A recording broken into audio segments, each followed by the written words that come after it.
Welcome back to the Foreign Report. We're starting? Okay. Your weekly foreign policy show that gives you the gory details of geopolitics with hopefully some laughs along the way. I'm your host, Seena Ghaznavi, your foreign policy curious guy. Oh, really? And our host, our co-host. Hell yeah. Travis Irvine. It's official now, baby. I think so. It's been how long? 6 months. Wow. It's been an honor to be serving with you, sir. Am I the longest relationship you've been in? Unfortunately, yes.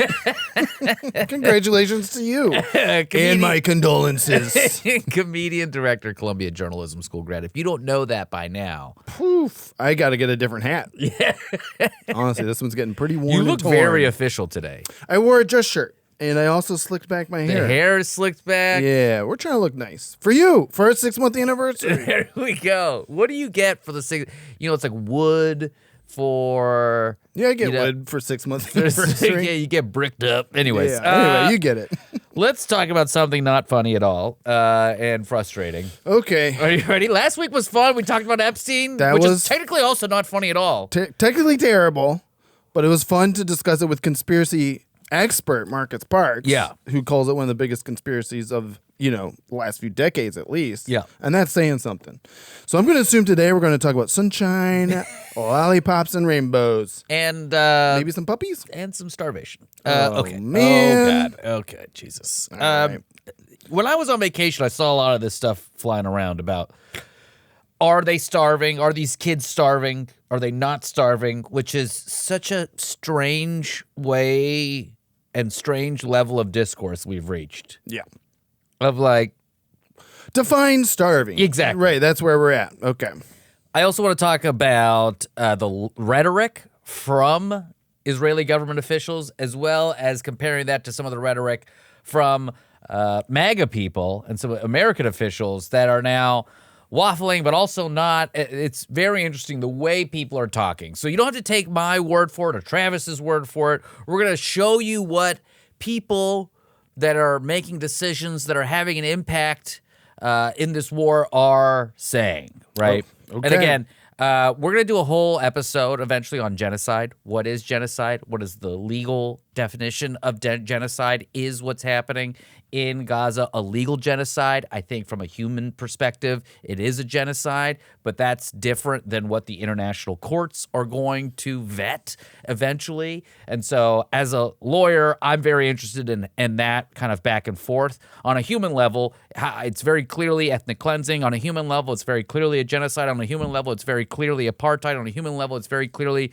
starvation being used as a weapon of war. And frankly, on a human level, it's very clear that Hamas and the Israeli government are both trying to use the media and to fight for whatever their side wants. Right. And from a journalism angle, it's just important that people keep talking about this stuff. Yes. And so I think I want to normalize talking about it like an adult and not breaking down completely. I will probably go into the bathroom and cry after this episode, but it's totally fine. On here, right now, on the YouTubes, we're fine. Smiles. Things are not fine, but we're fine. We're fine. Totally fine. When the news is terrible, we'll make it bearable. Boom. So these starvation things. Israel has said that there's no starvation. I thank you for putting your headphones on. 6 months, and I just remembered how to do this. You couldn't hear me? What? What? Seena, when did you get here? In Travis's headphones, actually, it's just like, you're a good boy. You're doing a great job. You're a good boy. You're great. You're a good boy. You're doing a good job. That's why he has to put those on. So we've seen these videos and images of starving children, and Israeli officials are saying that those kids are not starving.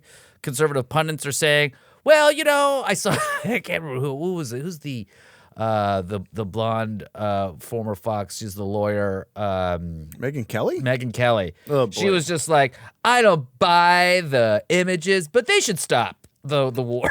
The war needs to stop, which is a hilarious way to waffle and say that, oh, yeah, these are pretty disturbing images that we're seeing from what's happening. But I don't believe it, but it should stop. Yeah, exactly. Thanks, Megyn Kelly. But again, don't take my word for it on a human level. Sure. Let's talk about the World Health Organization. The Director General Who? There said that mass starvation is happening. Who? The World Health Organization. Who? Who's on first? You get it. I'm get trying to interject as much funny ha-has as I got right off the bat because I know it's about to get worse. UNRWA, the Commissioner General from UNRWA, called it a deliberate mass starvation. And those of you who are saying UNRWA is in bed with Hamas, I would refer you to the active court case that is challenging that right now. The UN Special Rapporteur on the right to food, Michael Fakhri, has repeatedly warned, most recently in August 2025, that Israel has orchestrated a, quote, targeted starvation campaign. Amnesty International released reports declaring that Israel continued to use starvation as a weapon. Human Rights Watch has said this as well, quote, using starvation of civilians as a method of warfare. Genocide Watch and the Lemkin Institute for Genocide Prevention both issued warnings about targeted starvation in Gaza. International Federation for Human Rights, Medical Aid for Palestinians, Oxfam Defense for Children International, all have accused Israel of genocidal acts of starvation. But maybe you're out there and you're a person that says all of these people are in bed with Hamas. By the way, the Lemkin Institute, I don't know if anyone's read Susan Powers or Samantha Powers' A Problem from Hell. But Raphael Lemkin was the man who went around telling people when the Holocaust started that there was a Holocaust happening. Okay, so he's an expert. And he went around all over the world, to the United States, to Europe, and no one believed him, including the early Zionists at that time, didn't believe that Hitler was doing what Hitler was doing. And this guy, they made an institute after him. This institute is saying there's targeted starvation happening. So, again, if you think that institute is in bed with Hamas, I mean, I don't know what to do to help you out here. I think at this point it's hard for anyone to be in bed with Hamas. Yeah. Considering there's barely any beds left. There's no beds. Thank you. It's a Motel 0. Okay. So, I also have, because, again, don't believe me, folks, okay? I believe you, but I understand. I like to... Let's get to the sources. I like to look at people that I disagree with politically. Right. And if they say the same thing I do. Right. Something's happened. Something is greatly wrong in this world of ours. I keep saying that with Tucker Carlson. Yes. I keep sending you clips where he's saying what's happening in Israel and Gaza when other people aren't. I'm like, damn it, here I go again. Here we go. Like, Twilight I guess I'll Zone. go buy a bow tie now. Yeah. Oh, boy. Bow tie. That'd be fun to do a bow tie episode. We'll have a bow tie episode. That would be, what kind of numbers would we hit there? People would back really down get to the zero, wrong- baby. That's what it'd be. So listen, don't, again, take Travis and I with a grain of salt or a brick or pallet of salt. But Cindy McCain, lifelong conservative, head of the UN World Food Program. Right. She's been on television talking about starvation for over a year now. Here's a clip from CNN of Cindy McCain talking about what's happening there from a year ago. I just want to be very clear because what you're saying is significant, and I believe it's the first time we've heard it. You're saying there is full-blown famine in northern Gaza. I am. Yes, I am. And there has not been an official declaration that there is No. famine, but you are saying that based on what you've seen. Yes, it is. Based on what we've seen and what we've experienced on the ground, yes. Which is? It's horror. It's so hard to look at and it's so hard to hear also. So I'm so hoping that we can get a ceasefire and a ceasefire. Oh, She said, a year ago? A year ago. Man. 1 year ago. Okay. We're not done yet, folks. That was 1 year ago. Surely things have changed. Surely things have changed. Oh, God. Here we go. This is from Cindy McCain on Face the Nation from 2 months ago. Well, prior to during the ceasefire, I should say, we were getting in 600 trucks a day.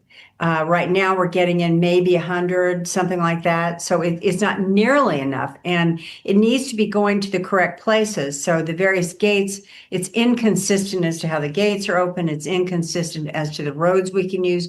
The roads that are the better roads, the ones that can get us further along, aren't open at all. It's complicated right now. And again, I will tell anybody who will listen, we need to get in at scale and be allowed to feed these people before further catastrophe occurs. Your organization announced at least 15 of your trucks were looted when they entered southern Gaza en route to bakeries. This is important. Israel has consistently said that the looting is being carried out by Hamas. Have you seen evidence that it is Hamas stealing the food? No, not at all. Not in this round. Listen, these people are desperate, and they see a World Food Program truck coming in, and they run for it. This doesn't have anything to do with Hamas or any kind of organized crime or anything. It has simply to do with the fact these people are starving to death. And Okay, that was 2 months ago. Man. And the loot, again, this idea that Hamas is running some sort of organized syndicate of stealing and looting the trucks as opposed to what really is happening, which is these folks are desperately hungry. Right. And so here's a clip from 2 weeks ago. And again, I saw this happening when I was on my vacation. Okay. Very inconvenienced. You're trying to eat Trying. ramen. No, but it doesn't matter that I was on vacation, folks. Listen, here's the real problem here is that this has been going on for over a year, and 2 weeks ago is when we heard and saw the gunfire being sent toward these aid stations. And so let's take a look at Cindy McCain talking about gunshots being shot on a crowd of hungry people. this is one of the worst tragedies we've seen so far in this particular war. What happened was we had clearance to go through the Zakim gate.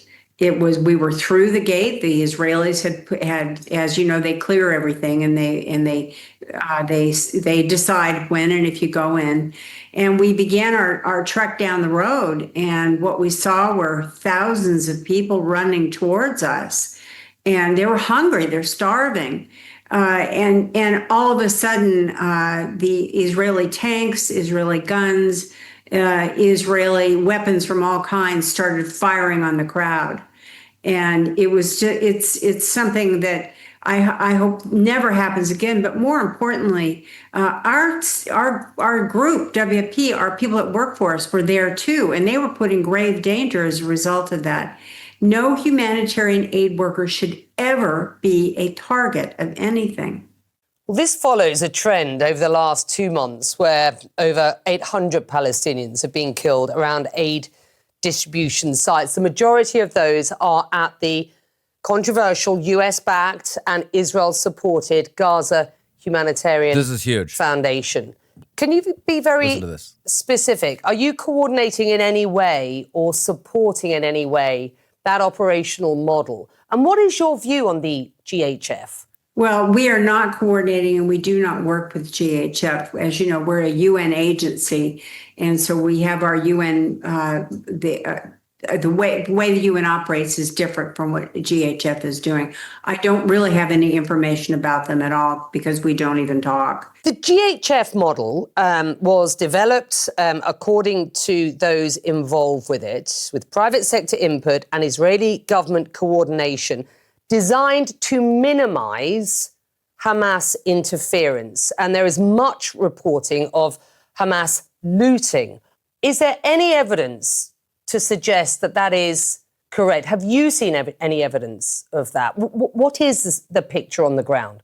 Well, the picture on the ground is terrifying. Under no circumstances do we want any armed groups involved in or watching over or guiding us in whatever way they feel they should. Armed groups are not necessary, and we do not want them. We want to deal in safety and with the guidance of humanitarian principles and humanitarian law. When we had full access, we had 400 distribution sites. We were getting in 600 trucks a day. I want to stop it there.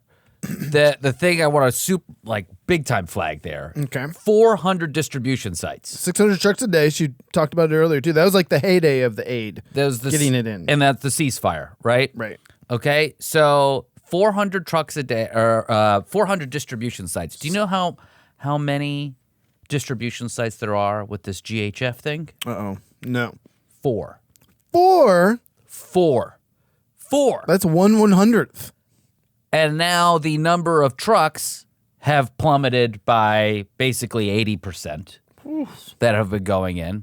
And now I found this is a source, the humanitarian efforts in Israel. This is an Israeli website. And this is where a lot of raw data is coming from for what's happening there. I'll try to read some of this for the listeners. What a weird website. Oh, there we go. Here's the big thing. Aid by route, and you could see from February, the land routes were getting, almost 300,000 drops, basically. You're talking February this year, like February a few of 20 months ago. And then you see after that, in May, it goes down to 20,000. What? So this is on an absolute another level. Hold on, there's the trucks. Hold on, I want to show the trucks. There's a chart here on truck type. And so there's food, shelter equipment, mixed aid, medical supplies. In February 2025, you had, upwards of like 16,000 different types of trucks. Food, shelter, equipment, mixed aid, medical supplies. Most of that looks like 10,500 roughly were food trucks that were getting into Gaza. In May, food trucks, 896. Oh, my God. June, 1,800. And then July, 2,129. So even just in July, we're roughly 80% less food. And may I ask, and I'm sure you're getting to it if you haven't already hinted at it, but what happened in between February and May? Because this clearly seems deliberate. Well, this is their shift toward, and this is kind of what we're going to talk about now. What is the shift toward? We're going to conquer Gaza. We're going to conquer Gaza. That is what the Israeli government is out here saying. And they are going to ethnically cleanse it. This is when they started locking down humanitarian aid. But before we get to what some of these Israeli ministers have been saying, the New York Times had a big front page image of a child who died, an 18-month-old child who died. And there was, it's a very striking and emotionally striking photo. The kid died of starvation, but apparently the New York Times thought it'd be good that they post a correction. And they basically said in the New York Times that they added an editor's note to the story, and the child did not die only of being starved. They died of a pre-existing health problem. This is so crazy. They said, we have since learned new information, including from the hospital that treated him and his medical records, and have updated our story to add context about his pre-existing health problems. This additional detail gives readers a greater understanding of the situation. Our reporters and photographers continue to report from Gaza bravely, sensitively, and at personal risk so that readers can see firsthand the consequences of this war. It does start with saying children in Gaza are malnourished and starving, as New York Times reporters and others have documented. We recently ran a story. So they did call it out, but it did bring up a thing with me, Travis. Yeah. That all of a sudden, I also hear these talking points from, I've seen Israeli podcasters talk about this, that these are sick kids already. Oh, good grief. And it reminded me of being in law school, and there's this concept called the eggshell plaintiff, the eggshell doctrine. Mm-hmm. And that means, basically, if I punch you in the face, and you have a condition where the bones in your face are really thin, okay, and we all go to court for battery, and I say, hey, this guy had a weak face to begin with. The judges are going to be like, that's not a defense. Okay, yeah, right. You have to accept the person as they are. Yes. So you can't just say they were sick already. If we just lowered the amount a little bit, they were going to die. You still starve them to death. Yes, exactly. So, Travis, that's where Yeah. I mean, from a journalistic integrity, not that I know anything about it, but sure, you printed one photo and you can argue that kid was sick already. It's like, okay, then just print another photo of the other thousands and thousands and thousands Yeah. of children who are dying of only starvation, I guess, if that's your criteria. It's crazy that we're at the point where like they're hungry, but they're not starving. Okay, right. So, and I've seen other people talk about what famine is. How do you define famine? What level do you need to get to? Where are we? Semantics at that point. This is inhumane. Can we just call it that? I think you can call it that. What predicated all of this was Israeli far-right ministers advocating for the cleansing of the Gaza Strip, or as they called it, the transfer of people. Bezalel Smotrich, the finance minister, called for, quote, encouraging the voluntary immigration of Gaza Arabs. Okay. Okay. In April 2024, he called for, quote, the total annihilation of areas in Gaza, Rafah, Deir Bala, Nusrat, with language described by Haaretz as genocidal level rhetoric. Itamar Ben-Gvir, the national security minister, we've talked about him on the show. That guy. His whole thing, he said this back in, 2023 in October. The only way to achieve victory is through complete conquest of the Strip, a total cessation of humanitarian aid, and encouragement of emigration. Total cessation of humanitarian aid, totally within the bounds of the Geneva Convention there. Nothing to see there. And then you have former Israeli officials that are out here telling us that, no, this is not okay. The former Israeli prime minister, Ehud Olmert, in May of 2024, had an op-ed in Haaretz where he wrote, quote, what is happening in Gaza right now is a moral, strategic, and military disaster. We are destroying Gaza, but at what cost? To Israel's future, to our standing in the world, and to our conscience.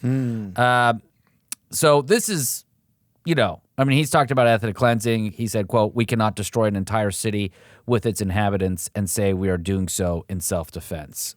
Here he is on CNN. Let me just read.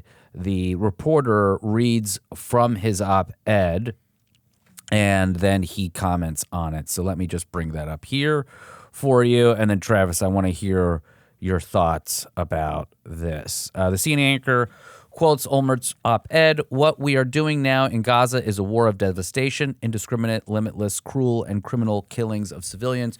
We're not doing this due to some disproportionate outburst by some soldiers in some unit. Rather, it is the result of government policy knowingly, evilly, maliciously, irresponsibly dictated. Yes, Israel is committing war crimes. The anchor then notes that Olmert has been long critical of the current Israeli administration, but asks what caused him to up the ante by saying they are committing war crimes. And here is what he had to say. What happened, particularly in the last few days, was the statements made by Israeli cabinet ministers, the leading cabinet ministers, that say we should starve Gaza. What is it if not a war crime? I mean, how can a serious person representing the Israeli government can spell it out in such an explicit manner that we should starve Gaza, that there should be no supply of basic fundamental humanitarian needs to a couple of millions of people living there. They are terrorists that we need to fight, but this is not a war against Hamas. This looks more and more like a political war of the Israeli prime minister and the cabinet and the group of thugs which are now representing the Israeli government inside Israel and across the world are committing actions which can't be interpreted in any other way. Travis? Ah! Yeah, okay, great. That's my thought. That's my thought. No, this is brutal. I mean, I keep finding clips of Bibi Netanyahu as a younger man, as a younger politician from the 70s, from the 80s, and it's like, this is like his life's work. He's always said that he wanted to push out the Palestinian people to take over Gaza, and now to have, like Mr. Olmert called them, thugs. This is an extremist government, and it's just they seem to know no bounds. Well, I guess they do have a bounds, and that's they want to get to the Mediterranean Sea. They're not going to stop till they get that, and that is tragic. And I think it's also beyond just the government. The Israeli populace is seeing a version of of what's happening in Gaza on their televisions because their media is controlled, and there is a public sentiment that they want the hostages there. But I don't see people in the streets in the same numbers saying we should not starve the people in Gaza. They probably can't go out in the streets. Even that may be getting them in trouble. I have a lot of Jewish friends that are mortified about what's happening. I have a lot of Christian and Catholic friends that are mortified about what's happening. And there's a lot of Iranians that are happy about this war. So, like, I find because it's ruining Israel's standing in the world? No, but there's a lot of Iranians that are pro-Bibi, that are pro the Israeli government because they're fighting Hamas, which they view as a conduit from the Islamic Republic of Iran. And so they're happy about a lot of these things. And so, again, I don't want to presume that someone's happy about a child starving, but a lot of people are callous enough to say, hey, war's war, man. Bad things happen in war, brother. Well, we went through really bad wars and we made laws and conventions, and we had a lot of long meetings to try to make sure that when we did war in the future, they wouldn't be so devastating to civilians. Right. And if you just ignore all of those things, like the United States has done, like Israel has done, like plenty of other countries, like Russia has done, like the Islamic Republic has done, then these things don't matter. Right. Then if we can dehumanize people so easily, we've already lost. Yeah. Oh, we lost the moral war for sure. And there was a recent vote. Bernie Sanders has put up a resolution in the Senate that basically was like, I want people on the record, right? In terms of, do you support? And it was just literally about, should we send this money for weapons to Israel again, this X amount of billions of dollars in taxpayer dollars. And he got people on the record. And it's a pretty devastating. It's a long floor speech, but it's pretty devastating because he does paint the picture of what happens when starvation is used as a weapon of war and what happens to the stomach of children. The stomach eventually stops absorbing nutrients so that you reach a point in starvation where you can't, even once you do get food again, it won't work. It won't work. And it's pretty bonkers. And even with that resolution, Bernie's own, obviously he's an independent, but he caucuses with the Senate Democrats. 27 Democrats did vote in favor of his resolution to stop sending military aid to Israel, but you still have 17 Democrats who voted against it. And so I think that's a list that everyone should check out. See if your Democrat senator voted with Bernie to just on the idea of stopping military aid to Israel, because we are seeing what Bibi Netanyahu, his extremist government, his thugs are doing with that money. I think it's also important to remind people that the stopping military aid would not stop the war. Would not stop what not Israel, at this point. It would not. It's like the least you can do. That's what I'm saying. Exactly. Is like, it is the leadership of the United States that matters here. Where if we did something right, then other people would take note, right, and it would start a pattern of other countries coming along. You already have the UK that's about to acknowledge a Palestinian state. Right. You have other countries. France and Canada have done it. Yeah, and so that is what other countries are doing. But unless the United States does something very symbolic, and the reason I say if we stop the aid and them buying by aid, I mean like they buy the missiles and stuff and the rockets. Yes. They can buy those rockets anywhere. They can, not anywhere, not like at Walmart, but there's other countries and other places that they could buy them from. They have a lot of money they could buy them from. We had Ambassador Manzo on here, and he talked about that very point, which I think is really important. But what I think is what Bernie's doing here is the symbols matter.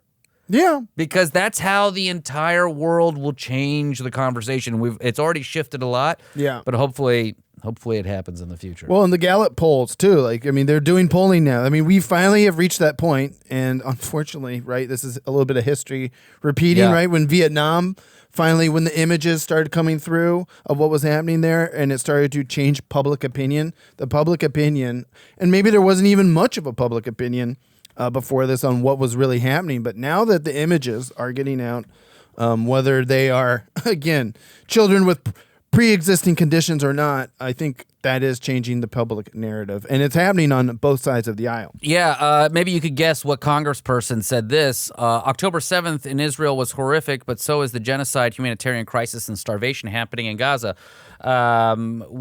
Pick any one of the 500 plus 500. Man, I sure hope it isn't that crazy lady from Georgia. Oh, man, it is. Marjorie Taylor Greene said that. Wow. Thomas Massey from Kentucky said, Quote, nothing can justify the number of civilian casualties, tens of thousands of women and children inflicted by Israel in Gaza. We should end all U.S. military aid to Israel now. Another Lance Gooden, another Republican from Texas, he said, quote, we must allow aid to enter Gaza. Ending this hunger crisis will not only spare lives of children, but will strip Hamas of its ability to use innocent children as pawns. Okay, but those are sensible Congress people. Yeah. Like Marjorie Taylor Greene. Yeah. Surely MAGA world isn't talking about any of this. Steve Bannon. What? Said that Trump's acknowledgement of Gaza starvation would, quote, hasten a collapse of support for Israel among conservatives. Well, he would know. Tucker Carlson said they, Israel, are not allowed to use my tax dollars to bomb Gaza. Candace Owens, I'm going to skip her. Theo Vaughn, much more important. Podcaster who called Gaza a genocide, said the U.S. is complicit, quoted by the Quincy Institute account and supported by Candace Owens. That sentence, if you told me I was going to read a sentence like that. Quote from Theo Vaughn? It's.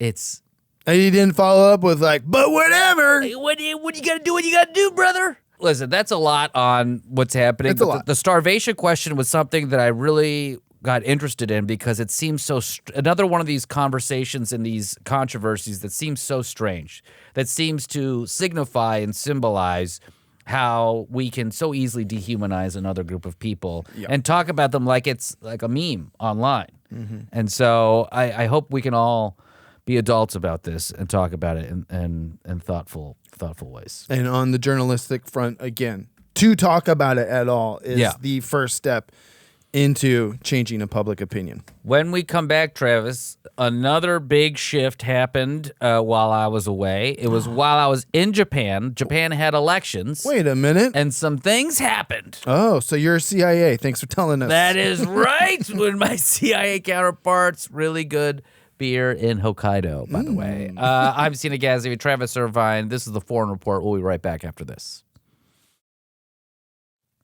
Welcome back to the Foreign Report. I'm Seena Ghaznavi, Travis Irvine. We just talked about starvation in Gaza. Woo! Yeah. Awful. Was happy we're talking about something slightly I'm going to feel awful. guilty about getting lunch with you later. I know. God. Well, we'll skip it. We covered briefly the primaries last year, but what has happened in the last few weeks is somewhat of a tectonic shift in Japanese politics. Ooh, to the other side of the world. Yeah. So what do you even know about Japanese politics? I mean, I was there when it was happening. Got it. I was on the ground. CIA. At a ramen shop. The liberal Democrats. Every good coup starts in a ramen shop. Everyone knows that. So what happened? The liberal Democrats, who have been in control for like 40 years in Japan, have lost the lower and the majorities in the lower and the upper house. Current Prime Minister Ishiba is going to leave office in the next election. Who gained the most? The Sanseito Party, driven by the economy, stupid, inflation. And who is the Sunseto Party? They are the far-right populist party, and they won 14 seats. Whoa. As opposed to what they previously had was just only one. This means that there's going to be total gridlock in the upper house and lower house in Japan right now. So this is similar to what we saw in Europe over the last decade or so. It's exactly far-right parliamentarian MF and right, brother. Parties. So how did the LDP lose, right? So one of the things that's been happening is that the value of the yen has been going down a bunch. You have a bunch of tourists going in that is you that are shopping and buying things and at Muji. All the ramen, drinking all the yummy beer. Yeah, and so previous to that, when rice was high, urban Japanese people that lived in cities were upset that the price of rice was so high. But that was good for the farmers because they're on the supply chain. There you go. And those farmers in that supply chain, kind of like target demographic, those were the big LDP supporters. So when Ishiba started bringing down the cost of rice by opening up, they had all of these reserves of rice, so they flooded the market with more supply. That's going to lower the cost of rice. Sure. And he made a deal with Trump to import more American rice. Which I tell you what, I don't know if you know many authentic Japanese people. They're not trying to have Uncle Ben's long grain Japanese or short grain rice. You get so many brands. You can make it in the microwave, basmati. But when that started happening, urban people were happy, but the farmers were unhappy. So then when the economy is really what all this is hinging upon. Inflation is going up there. And so what happens when those ingredients are in a country that has very strong cultural ties to its history? You start getting nativism. Oh, here we go. And the Sanseito Party, They've been a party for a while. A while, yes. Okay. They've been a party for a while, but they've been So the it's small... always there. That's the thing. Yes. Far-right political party movements are always kind of in the corner in the shadows, and everyone's like, okay, you get a seat. We'll give you one seat. Yeah, there's also a center-right party called the Sunseto Party, and actually the LDP, the Liberal Democrats Party, were a merging of the Liberal Party and the Democratic Party years ago. Gotcha. Prime Minister Abe was like part of the Liberals, I guess, and then the Ishiba was the Democrat guy. So there was always these two guys that were Right. helping keep everything together. Gotcha. But when Abe passed away, Ishiba took over. It's kind of like things started to unmoor a little bit. I do love that about parliamentarian politics in Yes. other countries, because like I used to live in the Bahamas, and the Progressive Liberal Party that was in charge for 40 years was neither progressive nor liberal. They were the conservatives by the end of that. Yeah, So, yeah. it's exactly what happens. I actually like a parliamentary system. I think you get more voices. Give in me there. a parliament system. It gets really messy, Please. but you know what? I think messy is what it's supposed to be. Absolutely. And so I get it. Okay, so It's like the song of the summer. here's the thing about the Sanseito Party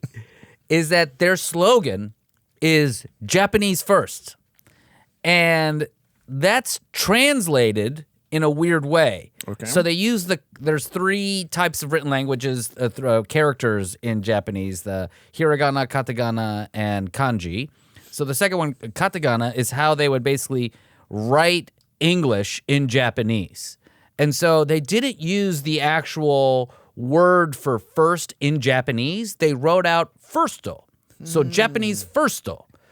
Japan firsto, as opposed to Japan ichiban, which would mean the actual translation, which would be the hiragana way of saying first in Japanese and spelling it that way. Ichiban is first in Yes. Japanese. That's great, because the first thing I drink at a sushi restaurant is Ichiban. Oh, there you go, the first. Thank you. So you have this party saying Japanese first, just like America first. Wow. When I saw that, I was like, oh my God. Right. This is everything our show is about. Domestic policies and domestic politics that spreads globally Yep. to the point where a far-right populist party in Japan Right. All the way across the ocean. is stealing the slogan from MAGA. Oh, boy. So, folks, it's a mess there, although good shopping right now. Okay. Yeah. The yen is down. Dollar's up. Enjoy it while you can. The dollar has been going down the last few months, but it was kind of wild. And you could tell. But the thing that's happening there is that people in Japan are seeing a flood of not just American tourists. It's not even as much American. It's more Korean tourists. It's more Chinese tourists. And there's going to be some ethnocentrism that kind of pops up when that happens. Sure. Because instead of focusing on new technologies and advancing their economy, they're going back to more cultural nativist types of things. We are the Japanese culture. We're a historic country. Tourism is a huge part of that. What do people do? They come to see the culture of Japan. Right. And they go to different places to experience Japanese culture. So when you have that, you have people, when the economy goes down, that's what you kind of settle back into, which it's a double-edged sword, right? It'd be great if America had like Samurai a very sword, you may say. It'd be great if you had a very robust culture here in America, but we always focus on what's next, capitalism, what's forward, and everything like that. So you don't really, so the nativism happens, and it's like, oh, we're just thinking about money all the time. Their nativism takes the form of, we're the Japanese culture, we're incredible, Right. but we don't have the money that we used to. We don't have the power. We don't have the respect in the world that we used to. Oh. I think a lot of people respect the Japanese. Wasn't there also a point in Japanese history? I remember this learning this in world history at some point, that Japan was completely closed off, right? Yeah. For like centuries. Yeah. So I wonder if that's how far they're going to go. We're closing the borders. They can't, though. They have a population crisis. Yeah, So there's a exactly. huge problem in They're Japan. also an island. Yeah. That's hard to close the border. So they have a bunch of people there on work visas, but they're going to have to bring more people in. They're not banging enough. Oh, okay. Wait a minute. Well, I better get over there then. I hear the yen is down. I mean, I think it's kind of wild to think that I don't know. I just found you go there. I don't see the politics when I visit there. You don't see that. You're just like going to tourist destinations. People are being cute to my kids and stuff like that. Right. Meanwhile, in the undercurrent, it's like people are like, no, we don't want any other Do not Asians. want him here. Right. Yeah. Spit in his ramen. Yeah. Still tasty. Oh, good. Funny story. Oh God. Speaking of which, the sushi, incredible. Oh, Okay. I bet. We were flying from Tokyo to Hokkaido, which is like another island, so you got to take a plane. And that's where Sapporo City is in Hokkaido, where they have the great. That's the second beer I get at the sushi It's the restaurant. best. So we're hungry. You got the kids. I'm like, there's a sushi stand right there in the airport at Tokyo. Love it. And you would think if you're at LAX, JFK, right. sushi stand, no way. Gas station sushi Yeah. in America, airport sushi. God help me. Avoid it all. Avoid it at all costs. Right. And Cosmo, my wife was like, "Are you sure?" I was like, let's roll the dice. If we're gonna roll the dice on airport sushi, let's do it in Japan. Let's roll the dice on these rolls, baby. My man, I'm sitting there at the gate. I'm eating this sushi, this tuna and this salmon, and it is like butter. It is so good. so good. It's so good. To the point where I'm like excitedly telling my wife how good it is, and the tray of sushi falls onto the floor, the rugged carpet. Oh, no. The rugged floor of the gate. And my mother-in-law was there with us, and she was like, "Oh, don't worry." And before she could even finish the sentence, I had picked up all of the sushi and was continuing to eat it. the Yes. floor sushi, airport floor sushi. It's still better. Incredible. Yeah. And then I came home to LA, had some Whole Foods sushi, and I felt dirty. And it was terrible. Wow. So yeah, that's my little sushi story. Have the airport sushi in Tokyo. There. Absolutely. Have it Ichiban Yeah. first. All right, so fun airport sushi. That is what's happening in Japan. Finally, some good news. Let's take a quick break, Travis. And when we come back, I want to do the JD Vance Corner. He's still here. Oh, my God. For Travis Irvine, I'm Seena Ghaznavi. This is the Foreign Report. We'll be right back. Welcome back to the Foreign Report. I'm Seena Ghaznavi, Travis Irvine. Welcome to the JD Vance Corner. Give him a chance. He's JD Vance. Blah. Wait, he sucks. Blah, blah. That's my jingle. So If you want to make us a jingle for JD Vance, I mean, or if you don't, that's fine too. the Foreign Report. He doesn't deserve a jingle, you know? So we talked a lot about Epstein last week. Yeah. With Marcus Parks, our good pal. And you would be happy to know. And even last week, I played a clip from JD defending the big, beautiful bill. Yes. Back in our mutual home state of Ohio. Ugh. He's from Cincinnati. I'm from Columbus. So he was there touting out. And again, we've kind of covered this. JD is cleaning up the MAGA mess. He's the heir apparent to the 2028 MAGA movement. And he's got to do daddy's bidding, right? So he's got to go clean up daddy's messes. Daddy takes a big dump, his diaper falls apart, and he dumps everywhere. JD's got to go clean it up, right? Because if he doesn't, I mean, Don Jr. ain't doing that. Nope. Right? Eric, nowhere to be found. So JD is assuming the duties of explaining, if you will. And he sold, again, we played a clip last week. It made me so irate because he's very good at explaining, at least from a policy standpoint, just how, again, the big, beautiful bill screws over working class people, but JD still paints it in a way that MAGA world's like, yeah, it's good. So this is what JD and his cronies are up to this week, because I assume it's because we talked about it last week on our episode. But this is in from CNN Politics, and this is just within this week, the last 24 hours of us doing this show, but obviously when the show drops. This is happening tonight. We are recording this episode on Wednesday, August 6th. And tonight at the vice presidential residence in D.C., according to CNN, and this is reported on by 5 different reporters. So you know they got sources on this one. It's not just your anonymous sources on this. It's 5 anonymous sources, okay? And in journalism, we call that a CNN story. And this is what they're doing. Top Trump officials will discuss Epstein's strategy at Wednesday dinner hosted by Vance. Interesting. Yes, this is again because this is what JD's got to do. He's got to go clean up daddy's messes. This Epstein thing's a mess, right? Yeah. How do we spin it? How do we make it fresh? How do we bring MAGA world along with us? Let's talk about pedos over dinner. Oh, well, who doesn't love a good pedo talk over dinner? Top Trump administration officials will gather at the vice president's residence Wednesday evening, just a few hours from now. Oh man, if we could get in on that table. I wonder what they're eating. That's the other thing. What does JD like to eat? Well, he's discussing the pedo crisis within his own administration. They're continuing to weigh whether to publish an audio recording and transcript of Deputy Attorney General Todd Blanche, which we covered last week. He is Trump's former personal attorney, who is now a Deputy Attorney General, and they're weighing whether or not they should actually make public his conversation with Ghislaine Maxwell, which of course we know happened last week. Yeah, I don't think they're going to make anything. I think it's got to be now you predicted 0. You predicted last week what that did he I say? would. Well, you predicted he would. There's no way he'll pardon her. Yeah. To which I said that means he's going to pardon her by Friday. We didn't get quite that. They did moved her from the prison she was in Florida to a less secure. Seena, that's what I'm saying. You keep saying all the things that happened, but they did move her to a more minimum security prison in Texas, which is closer to her family. So they dangle. And, we're obviously reading a lot of things are coming in all at once, all the time. But obviously, I think what's happening is they're dangling the pardon. Yeah.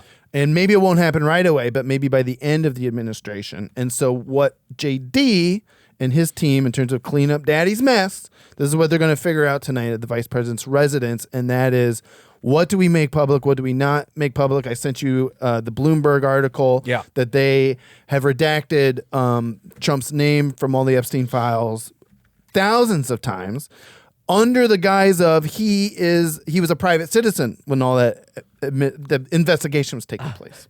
I like how he gets and then, so they're protecting his privacy. Yeah, I like how he gets cover as a private citizen. He gets cover as a president. But it's his guys who are doing the redacting. Oh, God. It's Kash Patel and Pam Bondi, and there are thousands of FBI agents who had to do this. So JD, again, we're going to find out. We'll have updates, but it's just interesting, again, that, every week it's like, I'm cleaning up the mess of the big, beautiful bill, which is a big, beautiful dump. And now is this Epstein thing. Well, this is getting messy as well. Better meet up with the boys at the VP house to figure out how to clean this up. Yeah, I think I think the whole thing with Ghislaine, they're just putting her in this minimum security thing to keep her, to just not have her say anything. Don't let anything else come out. Well, not say anything specifically about Trump. I don't know if they're going to make her talk about the Dems, though. I bet they showed her the minute of missing footage from outside Epstein's cell. Oh, yeah. And they're like, now what are you going to do? Yeah. It's just like, again, and it's just so funny because, and we're going to get to this this JD clip here as well in terms of a distraction, but JD Vance was right there, like we were talking about last week, saying the Epstein files need to be released. Whole MAGA world. And now we are literally, as we covered last week as well, at the point where they're doing the cover-up. Yeah. What's the big deal? It's not even. Last week, we were reading those ridiculous quotes from MAGA people like, pedophilia, come on, 1990s, it was different. And now, but it's now I do think we are actually seeing an administrative cover-up. Yeah. And it's not just your Pam Bondis and now JD is getting to work on the spin machine, if you will. I heard another thing, this Victoria Guffrey, Virginia Guffrey. Virginia Guffrey, thank you. She was like, I think what we're going to find out is that the cover-up is going to be worse than anything he did. Wow. That's my thing. Yeah. Is that he is a creep, but I think what we're going to find out is that, he wasn't in the ring or on the plane and doing all the crazy stuff. He's a creepy guy. Right. and he was involved with Jeffrey Epstein and was nihilistic and ignored all the stuff that he did, but I don't think he actively participated. But the fact that he was so close to him and then did nothing. Yeah. I think that's seems very reasonable of a situation, but you got to cover it up because that's how the media is going to attach on to something like this. Yes. And part of that cover up, back to JD, is a nice, good old-fashioned distraction. JD, I mean, everybody's on break, right? I think we talked about it last week as well. House Speaker Michael Johnson is just like, all right, I don't want any votes on this Epstein stuff. Everyone go to break. You guys have been working real hard. You've been working real hard. That being said, I did just see the House has sent subpoenas for all the files, so we'll see how all of that goes. We'll keep everyone in the loop. They're not going to listen to a subpoena. All right, fair enough. So JD, just to put out a distraction, was recently talking, I don't know, whatever, and says now he's focused on the UFOs and will use the August recess instead of digging into the Epstein files like America wants. He wants to dig into the UFO thing from last year. What were all those videos about? What's actually happening? He wants to get to the bottom of it. Here we go. JD Vance. No way. More distractions from JD, the spin doctor himself. The other thing is there are stories that I am particularly focused on, in part just because you talk with your buddies about it. Like, I'm obsessed with the whole UFO thing. What's actually going on? What were those videos all about? What's actually happening? I haven't gotten to the bottom of it yet, but we're only 6 months in. We've been very busy. That's actually the August recess is in part me going to try to dive to the bottom of the whole UFO thing from last year. So what the hell? Okay, I'll let you know. I'll let you know. The other. Oh, I'm sure he'll let us know. I can't believe the number of things. Isn't it crazy? That he could be, I get it. Especially on this network, we're all very pro UFO stuff. Sure, and yeah, exactly. If I showed this to our good friend and boss, Henry Zabrowski, he'd be like, JD's on it. But I just don't believe him. I don't believe anything that comes out of his at all. Dumb mouth at this point. But of all, you could eat. It's so gross. So that's it for JD Corner this week. He's working the spin machine. You'd think the way he talks in this podcast, it's like, yeah, he could just be hanging out with us and be like, we go full Theo Von with him. You're like, so you're going to look into UFOs, right? I know, bro. Oh, cool. Oh, Henry, God. you like UFOs, right? JD's on it, so don't worry, everyone. Forget about the list. There's no list. But UFO thing from last year, what was that all He's about? all over it. We'll find out. Well, Travis, thank you for the JD. JD Vance Corner. Give him a chance. He's JD Vance. No, wait, he sucks. That's my jingle. That's all I got. If you got an AI thing, send it in. Send it. Thanks for joining us on the Foreign Report, theforeignreportlpn@gmail.com. Send us a review or an email to Apple Podcasts, to Spotify. Send us a comment there, or the YouTube. Subscribe to us on YouTube. Man, wow. Ugh, that's going to stick with me. The JD Vance thing, What or a waste of the airport sushi from the floor? No, it's still delicious. That's the thing, right? JD Vance, still worse than airport sushi Way off the worse. floor. Way worse. Exponentially worse. You know what? I'm going to go treat myself to some airport sushi off the floor. We'll see you guys next time.